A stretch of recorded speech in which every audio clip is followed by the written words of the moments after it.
Abantu batano be basunsula okuvuganya ku kifo ky'omukulembeze w'ekibiina ki Forum for Democratic Change okugenda okubeerawo nga 27 omwezi ogw'E11. Abamu ku bano batandise dda okwenja akalulu mu bitundu by'eggwanga eby'enjawulo.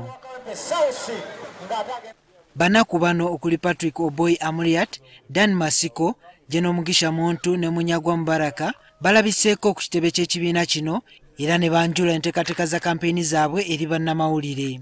Moses Byamugisha yatalabiseeko. Abavuganya beeyamye obutakozesa lulimi lusiiganziro na bukyayi eri bannaabwe. Nera mpromisinga ngenda kukola campaign zitabangawo mu FDC nenga ziri based on respect. We are not going to be involved in any data campaigns. I know that along the way emotions are going to be so high.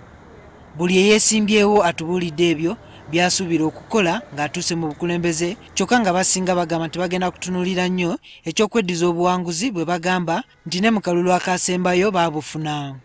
Era nze sizze mu race nga nze Masiko nze ku representinga the new generation that is highly unpredictable to the opponent.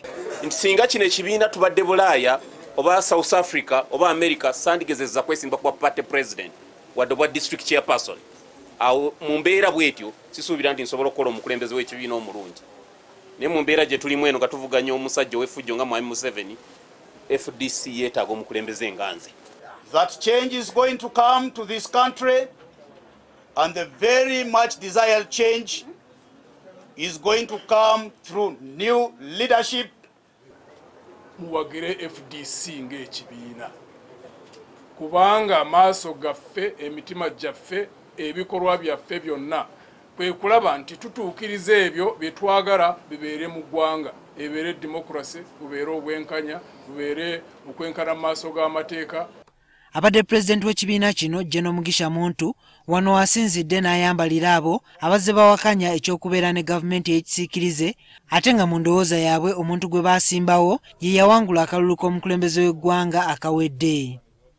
Kubanga nga tuli wansi w'obukulembeze bwa Dr. Kizza Besigye byebyo byemu bye twasalawo emirundi ebiri ng'ekibiina kye kisalawo era ne tugenda mabegaawe n'ekitenso kye ffena kye twasalawo kati ffena ng'ekibiina twasalawo lwaki nze baataakinga omwaka omulamba.